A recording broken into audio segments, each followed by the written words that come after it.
What's happening, YouTube? So, this is not music or reaction. It's kind of a reaction, but it's a sad reaction. You know, motoring community, the extreme sports community, lost a hero, a legend, a GOAT. You know, a couple of days ago. And it's... I don't do stuff like this, but, you know, it's kenblock. I mean, if you're my age, you're into cars, you're into bikes, you're into skateboarding, BMXing, all that, watching the X Games, you know who this dude is. This legend of a man that was sadly taken away in a snowmobile accident, which is crazy. And it's like, you know, the creator of DC. This is my DC beanie. My initials is DC. I just connected. I was 16 years old. We didn't have money when I was growing up. My mom got a little bit of a Christmas bonus, and she said, "What would you like for Christmas?" And I said, "I want nothing else except to own a pair of DC shoes. A pair of DC skate shoes. They just come into South Africa." And I got them. And they were expensive, 300 Rand back then. And that was a lot of money for us. I mean, 300 Rand, if you put that in pounds, is only like 20 quid. But for us, that was 2 weeks worth of food, you know. And I got a pair, and I wore them till they fell off my feet. So I'm now nearly 40, and I still wear DCs. I've got my DC hat. These are now officially my DC work shoes. I wear these to work. Look here. They are falling to pieces. I've had these for 7 years now. They are finished. Then I got my pair of DCs. This is my everyday outside of work shoe, because they're comfortable, they're durable, the quality is fantastic. Your feet don't get hot, they don't get cold, they don't sweat, they're rugged. I mean, they're made for skateboarding. These shoes are made to last. Bought these. My missus actually got me these for my birthday. Shout out to her, because she knows the DC. Then I heard the news. So I've been trying to get a pair of these for a while. They've always been sold out. I can't get my size. I wear a size 11. It's a US.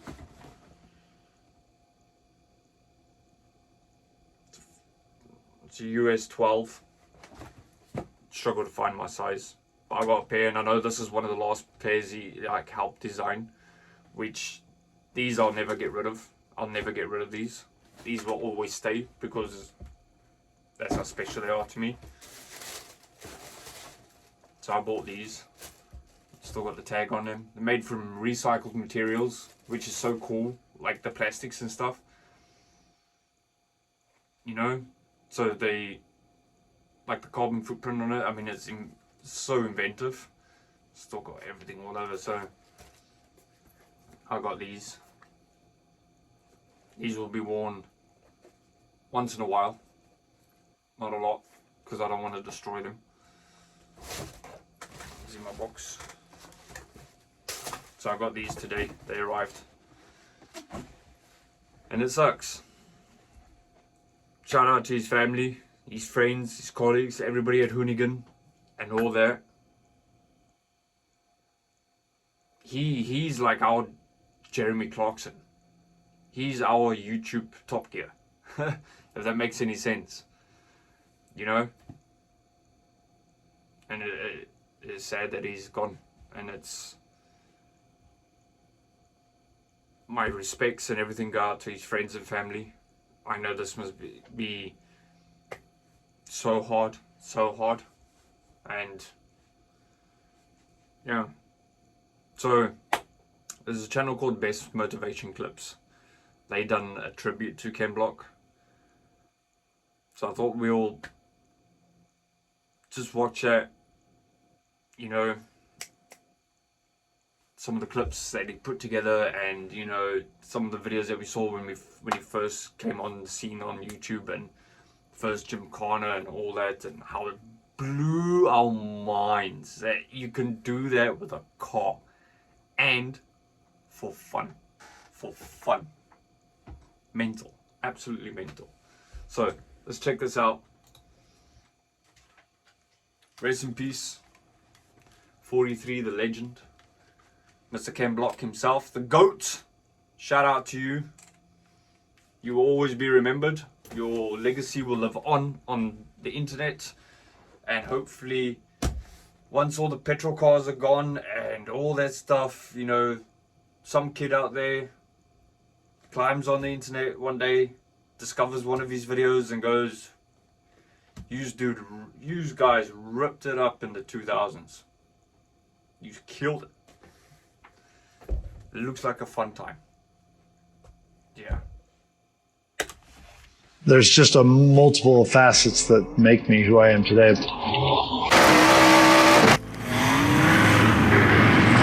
One of the scariest moments of my entire racing career. I was a kid, I had dreams to do different things like any kid, but I mean, it was really anything from like I wanted to be a professional baseball player, or I wanted to be a fireman. Or I wanted to be a fireman.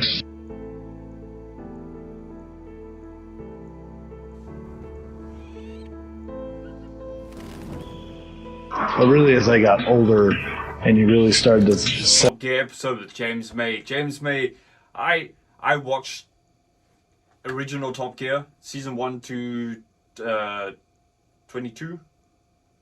I like every night before I go to bed.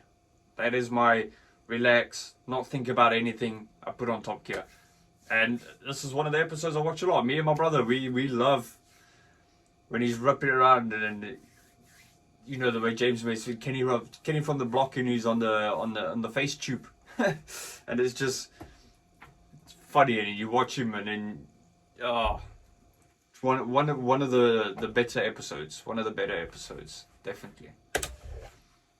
Settle in of like the accomplishments of what we did with DC and what I've done with my race career, and how far all these things have gone. It really is much further than any sort of dream that I even had.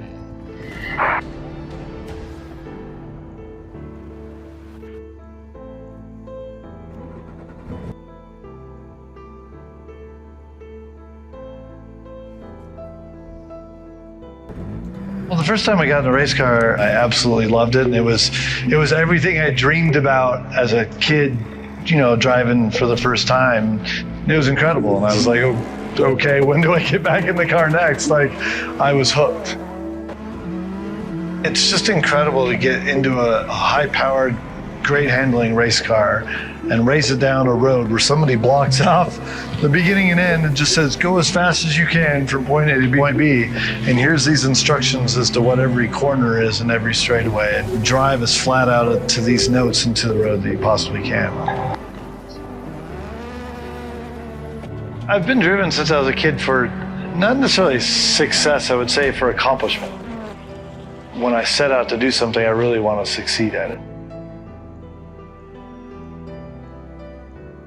Love the shoes. That goes from like a very small art project I may want to do all the way through to a major business that for some reason I just want to see whatever idea I have through and do it the best that I possibly can.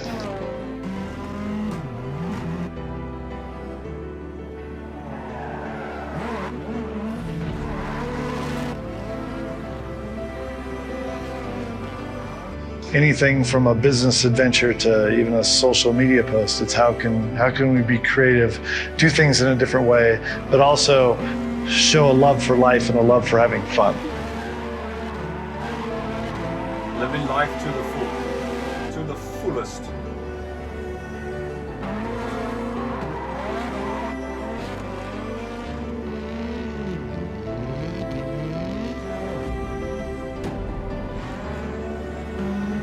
I I grew up in a family with a dad that loved baseball, so I've been to hundreds of Dodgers games.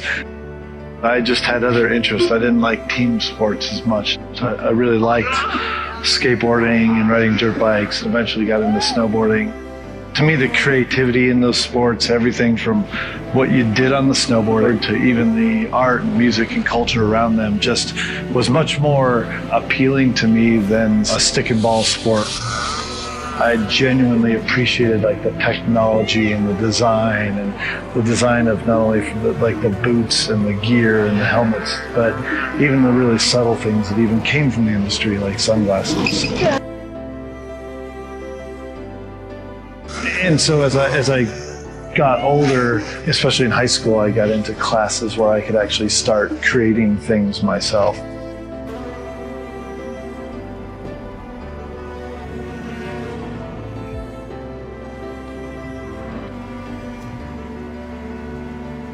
I had started, a small business to get, to make apparel for skateboarding, and had my business partner, Damon. I was in a graphics class at Palomar College. I sat next to Damon in an algebra class.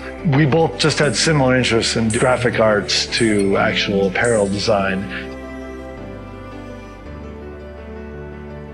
We started with a small brand called R.I.P. We were just trying to make something that we thought kids that were in skateboarding consumers would like. We didn't know anything about trademark laws. We found out after a short time that, hey, somebody actually owned this trademark. Eventually we started DC because we saw the opportunity to make a better skateboard shoe, and we had two great pros, Danny Way and Colin McKay, along with Rob Dyrdek and Josh Kalis, that really took off. Over time, we just were able to really grow DC from something, quite small to, a very big worldwide sold brand. From nothing to, 150 million in sales when we sold it. That was just a success story for all the hard work that we put into it.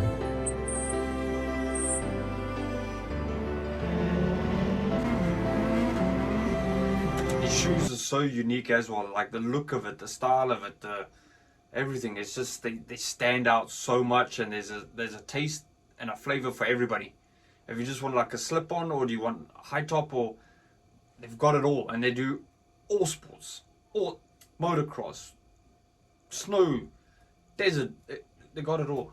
All surfing, it's all there.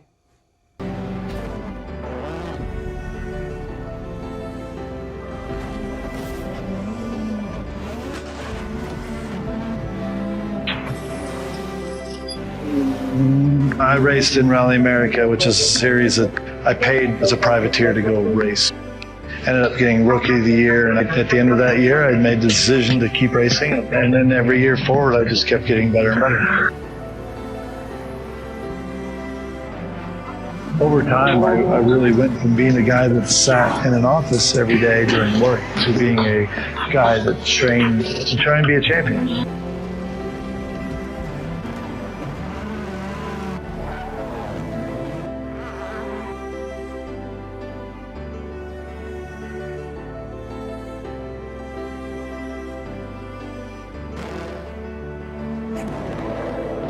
Kenblock wins in Charlotte. And that was a signature slide, not a mistake in that final corner. He is all about the show.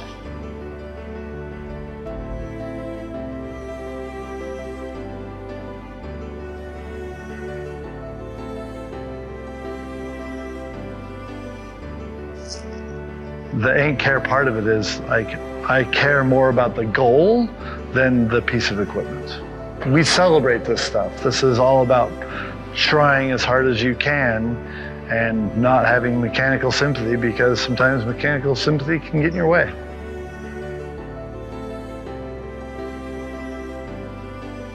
Legend. Absolute legend. For me, it's always pushing that mindset of being creative and doing it in a positive way and doing it in a very fun way.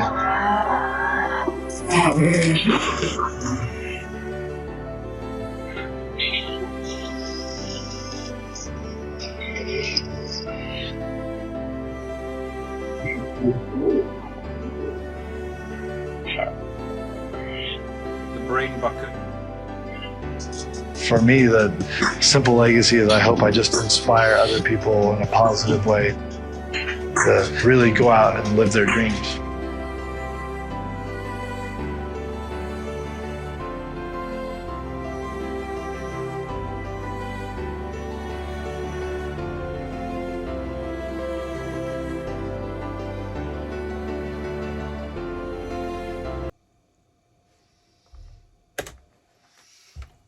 Ah.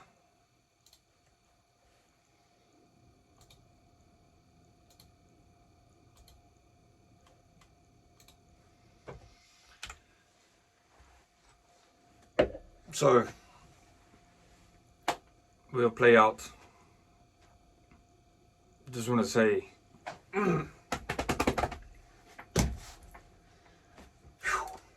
sure, this is hard.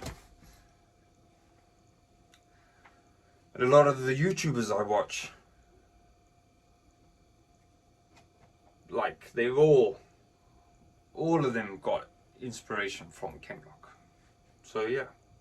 Everything that I do Shout out to you. in the gym kind of videos is all basic rally skills. It's calculation, speed, My respects to the family and the friends again. and the crashing car. Kind of Rest trying in to figure out peace, a way legend. to do them in a different way that You will would, be missed.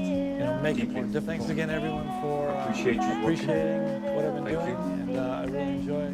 It's really embarrassing, and I get really embarrassed anytime ever Seeing you again. anybody ever says that to me. I have a long way Live your to go life. before Be I free. be, the greatest, or even close to it.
Thanks again, everyone, for appreciating what I've been doing, and I really enjoy